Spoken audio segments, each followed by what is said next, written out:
Good evening and welcome to NTD UK News. I'm Stuart Leeson here. Today's top stories.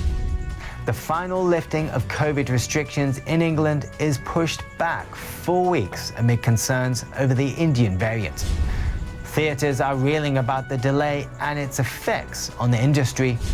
And the UK and Australia have agreed on a free trade deal, the first negotiated from scratch since Brexit.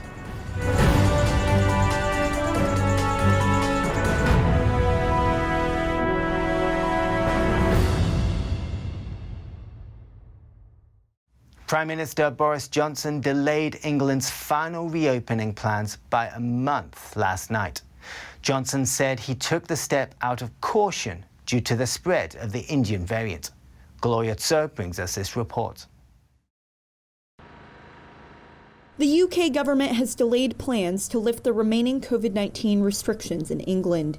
Prime Minister Boris Johnson made the announcement on Monday, citing the highly contagious Delta variant spreading rapidly throughout the country. He warned that thousands more people might die if he did nothing. It means pubs, nightclubs, restaurants, and other venues won't be allowed to fully reopen for another 4 weeks. The final stage of lockdown had been due to end on June 21st, under a plan laid out by Johnson in February. Johnson said more time was needed to fully assess the risk of reopening. We will monitor the position every day, and if, after 2 weeks, we have concluded that the risk has diminished, then we reserve the possibility of proceeding to step 4 and a full opening sooner. But now is the time to ease off the accelerator, because by being cautious now, we have the chance in the next 4 weeks to save many thousands of lives by vaccinating millions more people. The Delta variant, first detected in India, has sparked a recent resurgence of COVID-19 cases in Britain. Health officials believe it is 60% more transmissible than the previously dominant strain, and fear it could lead to hospitals being overwhelmed again. The extra time under lockdown will also be used to speed up Britain's vaccination program by shortening the suggested time between doses from 12 weeks to 8. Britain currently has one of the fastest vaccine rollouts in the world. Over 41 million people have received their first dose, and nearly 30 million have had both, around 57% of the adult population. So what's the current state of restrictions across the UK? NTD's Noel Woodrow lays it out. Thanks, Stuart. So each of the 4 nations is following its own plan for the latest easing out of lockdown. As we've heard, England remains as is. Keep working from home for another 4 weeks, with limited numbers at events, pubs and cinemas. But from next week, the cap on wedding guests is lifting, although dancing indoors is not allowed, except for the happy couple's first dance. In Scotland, First Minister Nicola Sturgeon announced Tuesday at Holyrood that there are no changes this week to restrictions for the country. Our next full scheduled review of the protection levels will take place next week, and this will consider whether any changes are possible from the 28th of June onwards, the date when we had hoped we would see the whole country move down to level 0. She said Scotland, like England, is adopting a cautious approach, and it is unlikely that changes will be made to restrictions for a further 3 weeks from June 28th. Wales already lifted some restrictions last Monday. Since then, groups of up to 30 could meet outdoors, including in private gardens, and 3 households can meet indoors. Concerts, football matches and other large organised events can resume for up to 4,000 people standing and 10,000 seated. As for other restrictions like social distancing, Welsh First Minister Mark Drakeford warned last week they could remain in place for the year. In Northern Ireland, live music is set to resume from next Monday, and 10 people from 2 households will be able to meet indoors. Those allowed to meet outdoors will rise to 15, but all these changes are up for review this Thursday. Back to Stuart. Prime Minister Boris Johnson was criticised by the Speaker for failing to announce COVID roadmap delays in Parliament. NTD's El Rhodes has the details. The Speaker of the House of Commons accuses Prime Minister Boris Johnson of not following procedure in announcing end-of-lockdown delays. Lindsay Hoyle says the PM released details of the changes at a press conference on Monday rather than to Parliament. It is entirely unacceptable the government did not make today's statement announcement to the House first. It was disrespectful to the House and to our constituents. The Speaker says the PM should lead from the top and follow the guidance that major announcements should be made in Parliament. This House can be assured that I'll be pursuing this matter with him. I do not find it acceptable at all that members of all this House are elected to come here to serve the constituents, not to serve them via Sky or BBC. The question should be made here, the Prime Minister should be here. The Prime Minister was in Brussels at the NATO summit Monday morning before making the lockdown statement back in London at 6 p.m. It is reported he agreed to the trade deal with his Australian counterpart, Scott Morrison, over dinner in Downing Street. The theatre industry is reeling after the Prime Minister's announcement. One producer called it a catastrophe for the sector. NTD's Eddie Aitken brings us more. The decision to delay Step 4 of the roadmap out of lockdown has created a problem for theatres and their audiences. In Monday's announcement, the Prime Minister was asked if the theatre industry figures in his plans. The entire theatre sector is one of the great glories of this country, and it's broken everybody's heart to see what we've had to go through, and I bitterly regret the fact that we must be cautious again now. One theatre producer says it's a catastrophe for the theatre, music and live entertainment sector. Trafalgar Entertainment, whose shows include Jersey Boys, says untold millions have been spent on preparations for productions. They say the vast majority of theatres cannot operate while social distancing remains, and that the government's own data shows a visit to a live event at full capacity is safer than a trip to a pub, restaurant or supermarket.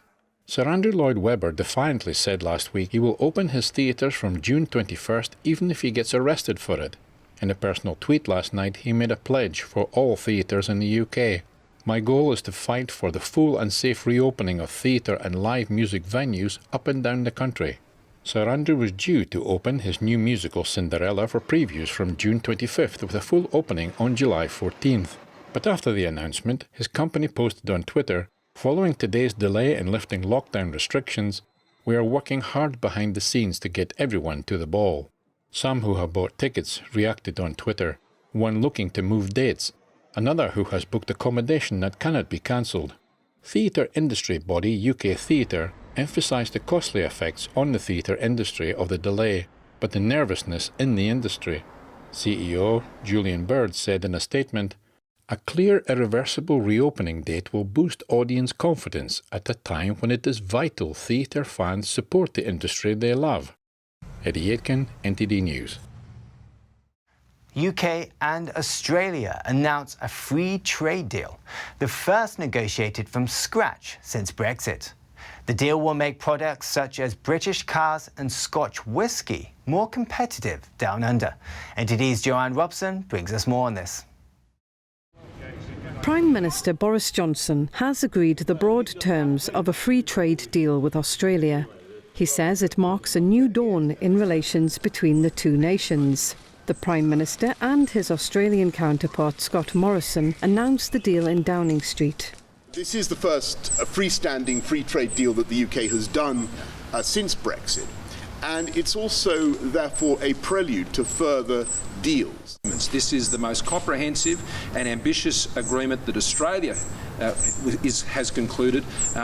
The only one which comes into close connection with that is the arrangement we have with New Zealand. The agreement was made despite concerns from farmers on both sides. Industry leaders have spoken out over possible compromises on food standards, while farmers fear they could be undercut by low-price imports. The government says British farmers will be protected by a cap on tariff-free imports for 15 years. Number 10 says with the tariff-free agreement, British cars, Scotch whisky and confectionery will be cheaper to sell, boosting industries that employ 3.5 million people. But some ministers harbour fears that the agreement could fuel demands for Scottish and Welsh independence. Downing Street says they will publish the final agreement in principle in the coming days. Joanne Robson, NTD News. A former trade minister presses the UK government to name and shame businesses that trade in Xinjiang. It comes amid accusations the Chinese Communist Party is committing genocide against Uyghurs and other minorities in the region. Here's NTD's Jane Well with the details. Foreign Office Minister Nigel Adams says the UK government is disturbed by reports of how Uyghurs are treated in Xinjiang, but MPs are pressing him to take more action. A former trade minister says it's time to shift businesses out of the region. I suspect the Chinese government doesn't care a damn what we say in this chamber, but they do care about what British business is doing, and if British business withdraws business as a result of human rights violations. There are plenty of other friendly countries like India that can do anything China can do. So what has the minister done to summon in these businesses, to name and shame them, and to say they should move their imports and exports for China? He said those businesses in China are no better than the slave traders of the 18th century, who he says built their businesses on the backs of misery. In response, the minister says the government has provided guidance for businesses in Xinjiang. Guidance, they need to understand the moral, reputational, legal and economic risks of conducting business in Xinjiang. It is for businesses to reassure themselves and their customers, Mr. Speaker, that their activities in no way contribute to human rights violations taking place in Xinjiang. The remarks came in response to an urgent question in the Commons from former Conservative leader Sir Ian Duncan-Smith. He raised concerns that relatives of witnesses who gave evidence at a recent Uyghur tribunal were coerced into giving false statements to Chinese state TV. The tribunal, led by prominent human rights lawyer Sir Geoffrey Nice, is assessing if the Chinese state is committing genocide in Xinjiang. I attended the tribunal and I saw images of mass crematoriums and a young mum who was incarcerated for a couple of years. Her triplets were returned, 2 with marks around their neck and 1 was returned as a frozen corpse. And for her bravery to give evidence to the inquiry, she had her family paraded on TV by the Chinese authorities. The right thing for the minister to do would be to support publicly the tribunal. Otherwise, we end up as the United Nations, a broken flush when it comes to holding China to account. Adams says his officials will study the resulting report from the Uyghur tribunal very carefully. There are MPs from both sides of these benches who are saying it's time to take a stronger stance against the Chinese state. Jane Worrell, NTD News. French energy company EDF has begun examination of a potential issue linked to a buildup of inert gases at its nuclear power station in China. It says the leak poses an imminent radiological threat. But the Chinese regime's response to this risk seems to have caused EDF some concern. Our foreign affairs correspondent Sharon Xu brings us more details. Minority shareholder in the power plant, EDF, designed the new reactors known as EPR at the Chinese nuclear power plant in Taishan, Guangdong. According to U.S. broadcaster CNN, the French company told the U.S. there was a radiation leak at the plant, but instead of shutting down the reactor, Chinese officials increased the regulatory limit for radiation, so readings can be classed as normal. The new limit reportedly exceeds safety levels accepted in France and is close to being breached again. EDF demanded the joint venture present all the data and the necessary decisions, suggesting its Chinese partner withheld important information. The Chinese state-owned China General Nuclear Power Group, or CGN, holds 51% of the joint venture. EDF has a 30% stake. Both EDF and CGN are involved in building EPRs at Hinkley Point in Somerset. Sharon Xu, NTD News. Vodafone has chosen Samsung to supply its 5G network in Britain. It's a major boost for the South Korean company in Europe and a major defeat for China's Huawei. Executives from 5G providers in Spain and France have also held talks with Samsung. Britain is preparing to remove all Huawei equipment already installed in its 5G network because of national security risks. Samsung says it's banking on Europe to maintain growth in the space. It's currently dominated by Nokia, Ericsson and Huawei. But Samsung hopes to build off its US success after a recent Verizon deal. Still to come, Europe's top court has endorsed the power of national data watchdogs to pursue big tech firms. That and more when we return.